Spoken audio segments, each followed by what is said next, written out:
যারা পাসপোর্ট করতে চাইছো এবং পাসপোর্ট করে কোনো বিদেশে চাকরি করতে বা কোনো কাজে তোমরা যেতে চাইছো, তাদের উদ্দেশ্যে আমার কয়েকটা কথা বলার আছে।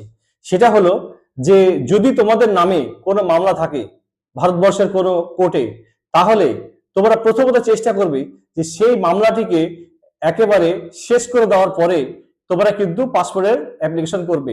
আর যদি এরকম হয় যে না, তোমার নামে মামলা আছে কিন্তু তোমার পক্ষে পাসপোর্ট দরকার আছে, সেই ক্ষেত্রে কিন্তু অবশ্যই সেই মামলার নাম্বারটা তুমি কিন্তু পাসপোর্টে দিয়ে দিবে। আর যদি তুমি এটা না করো, তাহলে আমি কিন্তু আমার অভিজ্ঞতা দিয়ে কয়েকজন মানুষের দেখেছি যে পাসপোর্ট ইস্যু হয়ে গেছে, তারপরে তোমার ধরা পড়লো যে তোমার নামে মামলা আছে।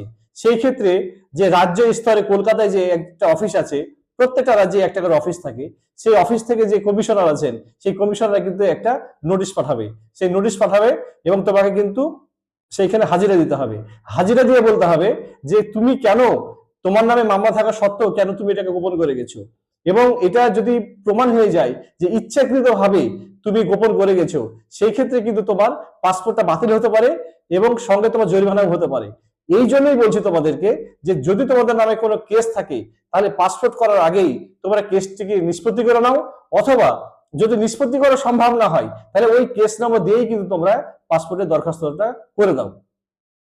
আরো একটা কথা আমি জানিয়ে রাখি যে রিসেন্ট কিছুদিন আগে একটা ঘটনা ঘটে গেল, যারা বাড়ির লোকজন এসে আমার কাছে অনেক কান্নাকাটি করছিল।